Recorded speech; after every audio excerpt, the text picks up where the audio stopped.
Bonjour et bienvenue sur cette explication du cours sur les statistiques. Donc c'est une explication complémentaire que j'ai décidé de vous faire étant donné que pas mal d'entre vous ont du mal avec ce chapitre. Donc autant faire un petit truc un peu plus ludique pour que le plus de monde possible puisse comprendre et si possible tout le monde.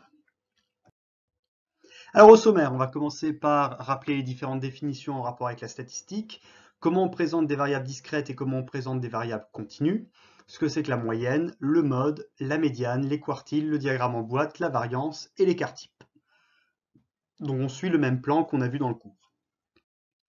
Alors on commence par les définitions. Déjà, la population, c'est l'ensemble qu'on étudie. L'individu, c'est un élément de la population. Un individu parmi une population.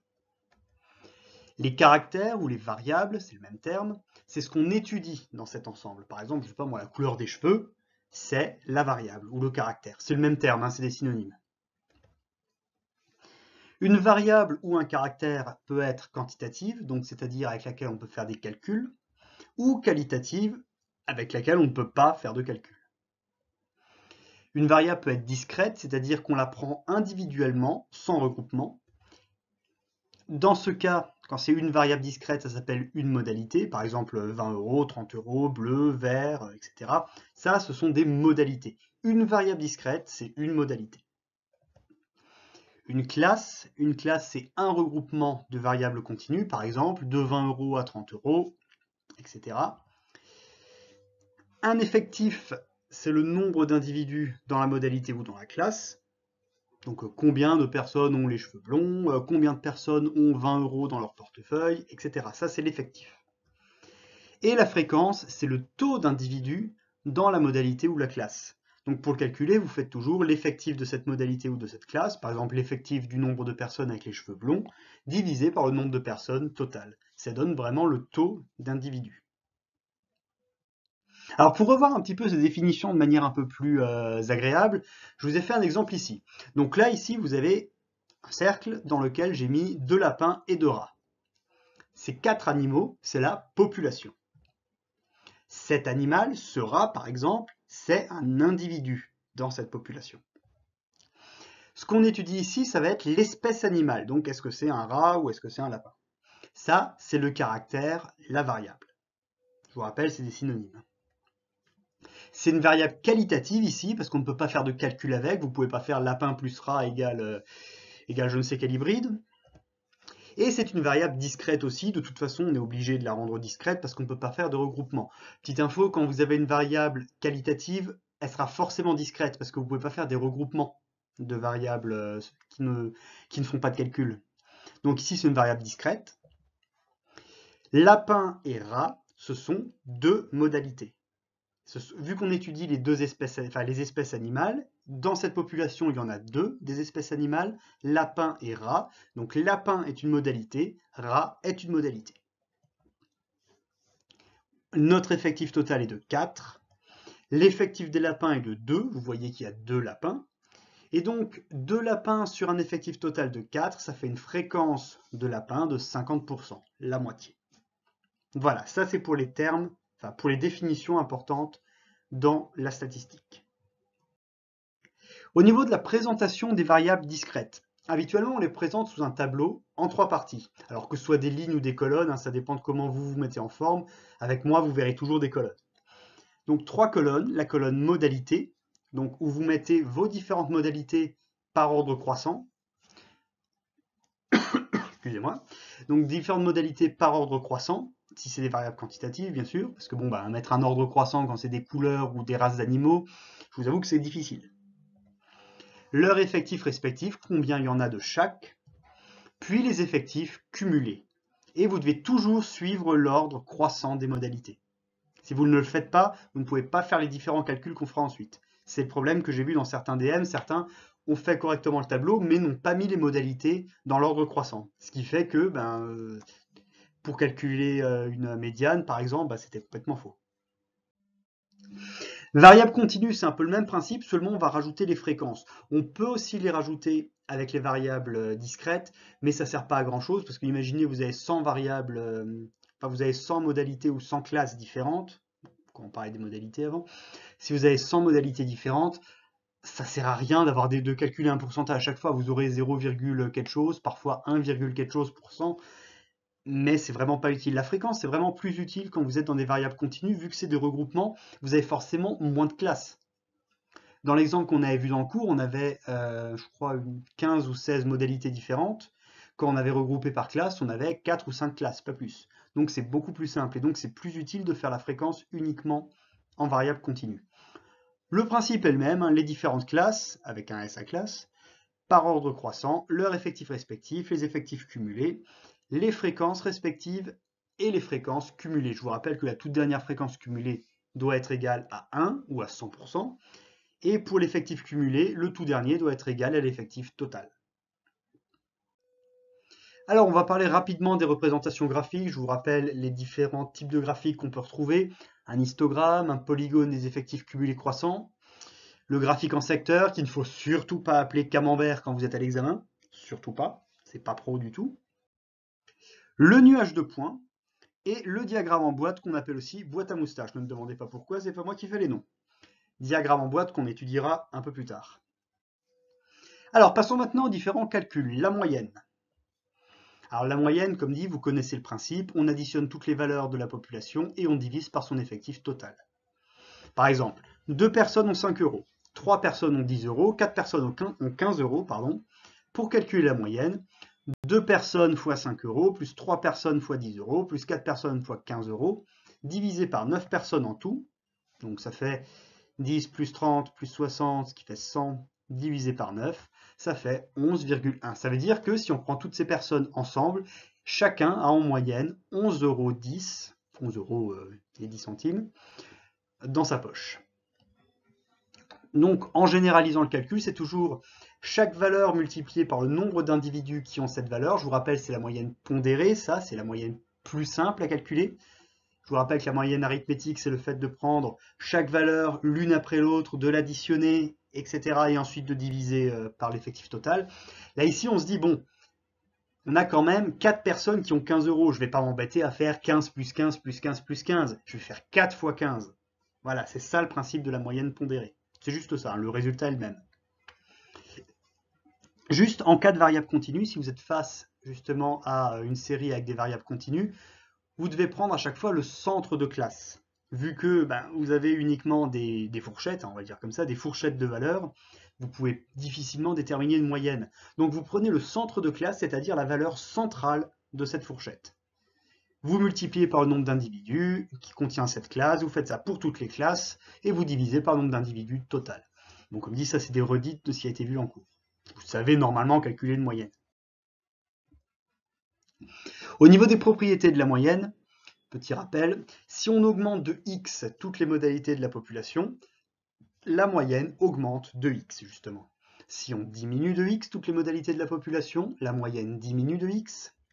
Si on multiplie par x toutes les modalités d'une population, la moyenne est multipliée par x.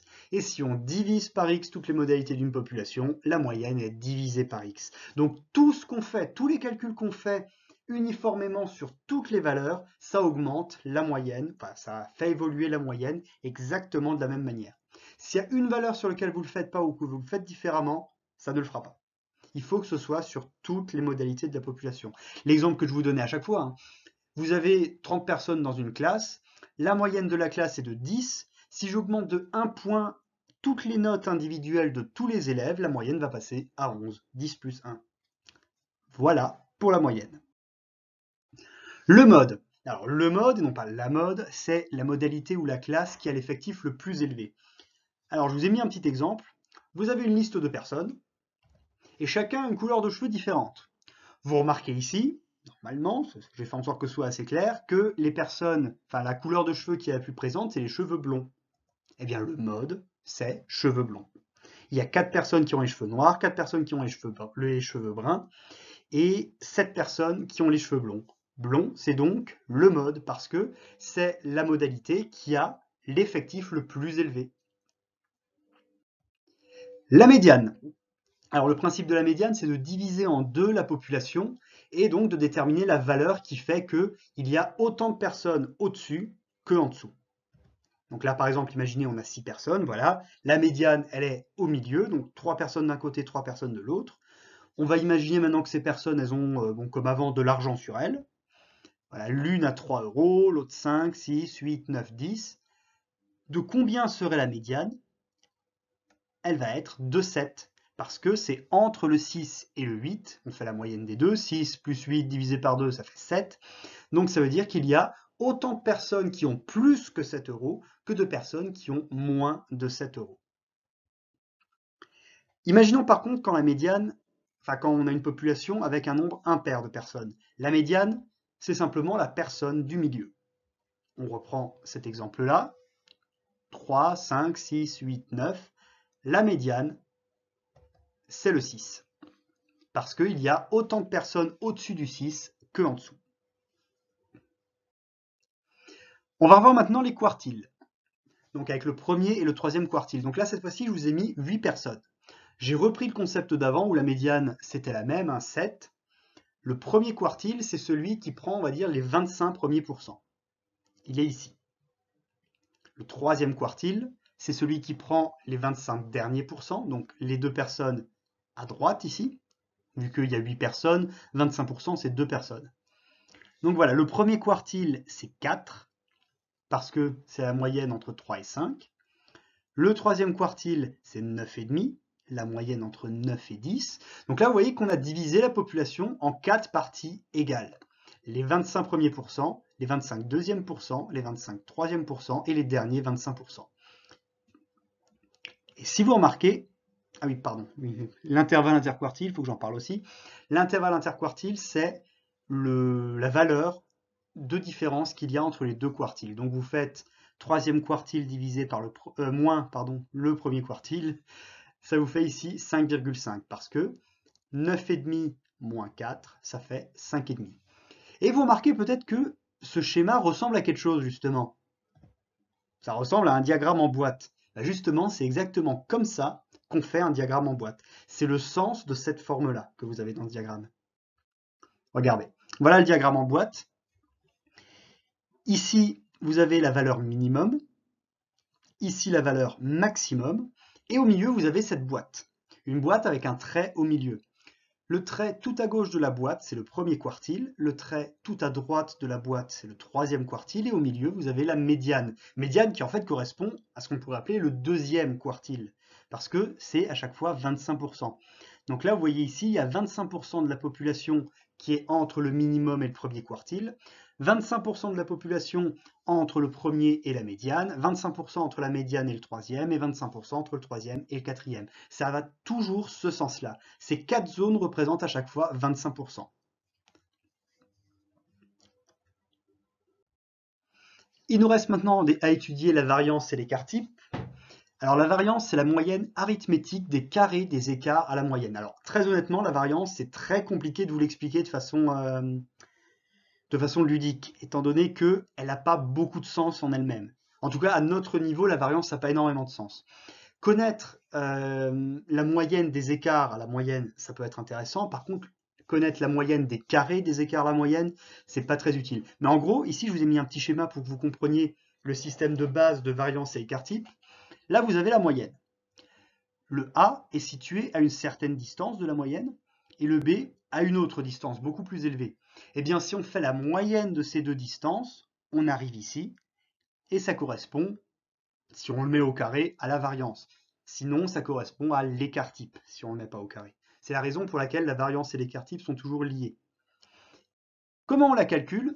On commence par prendre les deux premières colonnes du tableau de présentation des variables, donc avec les modalités et leurs différents effectifs. Il faut absolument connaître la moyenne, sinon on ne peut pas. Et ensuite, on crée un tableau en 5 colonnes. Alors je vous précise que ce tableau, c'est juste une création personnelle, c'est pas le genre de tableau que vous pouvez trouver un petit peu partout.